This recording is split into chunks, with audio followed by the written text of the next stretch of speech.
I know you're going to roll your eyes at what I'm about to say, and I don't blame you.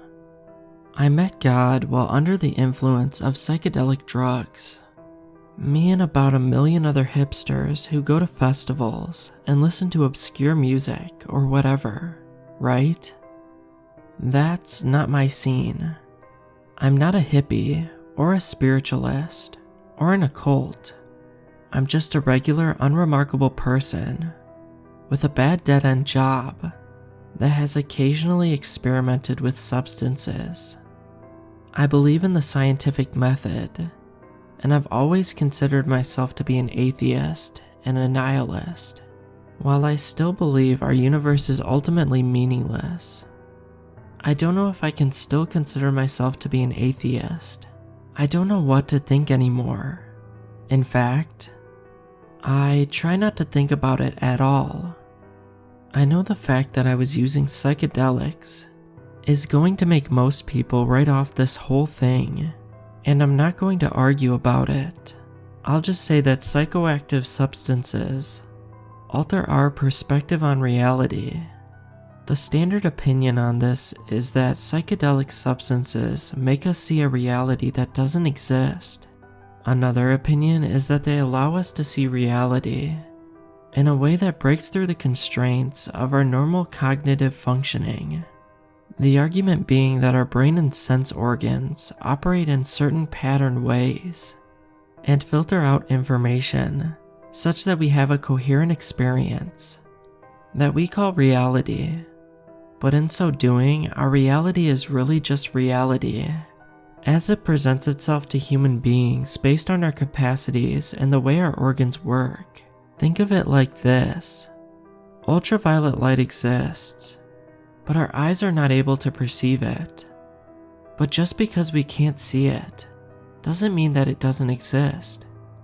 Using specialized cameras, we can take photos of objects as they appear in ultraviolet light. We can see reality in a way that normally isn't accessible to us.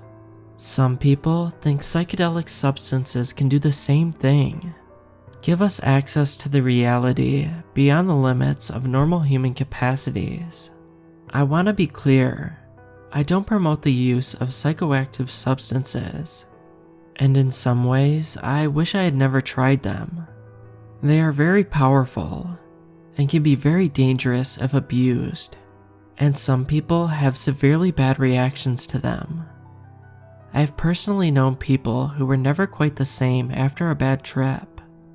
Come to think of it, maybe I'm one of them, though I wouldn't describe my experience as bad, per se.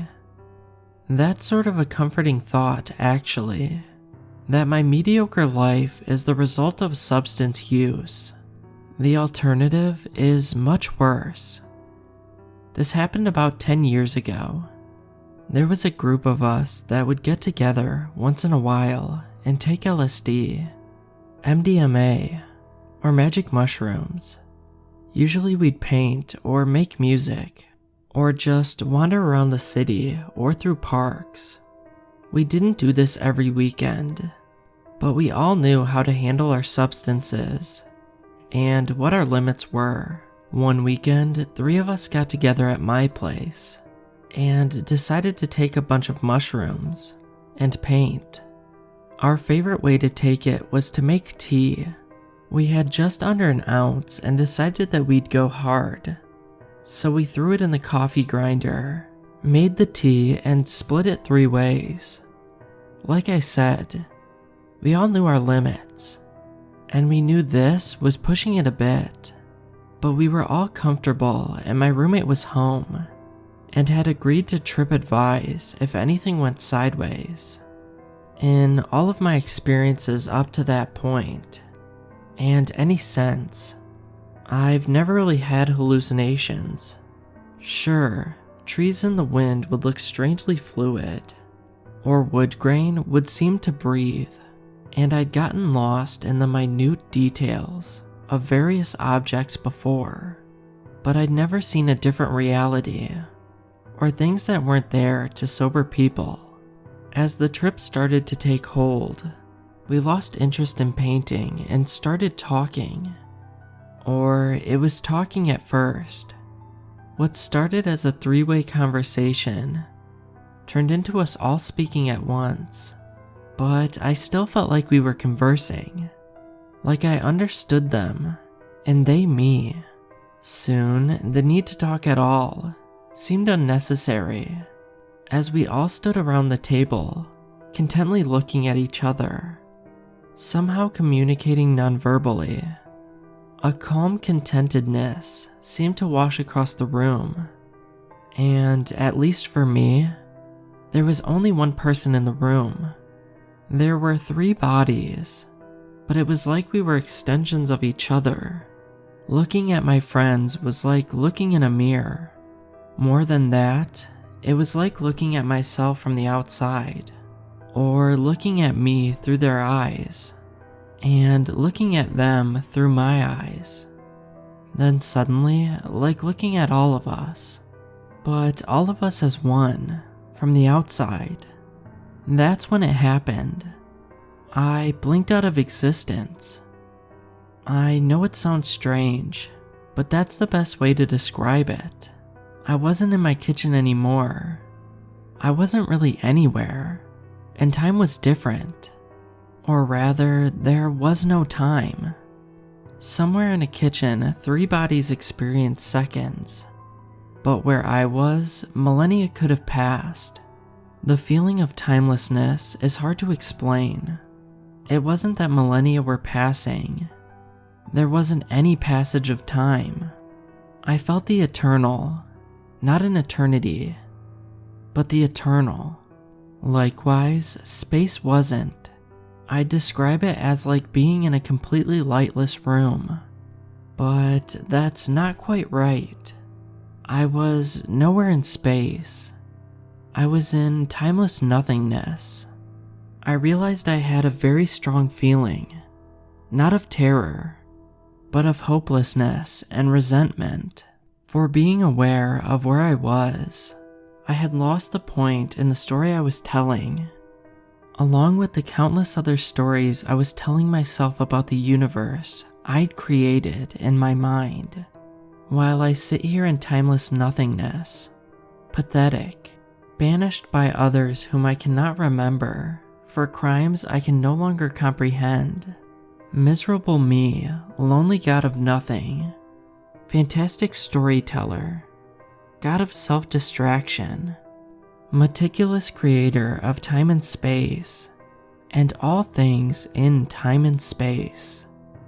This is my best story yet. I have considered every detail, every leaf, the cells it's made of, the rings on every tree, and the wood into which humans made it, the composition of particles, the motion of celestial bodies, the motivations of each living being, and the various forces that govern. This is my greatest story yet. Time is the best detail. Unmoved mover and creator of my worlds, yet still unable to escape my world of isolation. Was I banished here because I created? And then, I was a sweaty body in a kitchen with 2 other sweaty bodies, staring at each other, wide-eyed and contented. Almost in unison, we started chuckling, seemingly rounding the peak of our trip.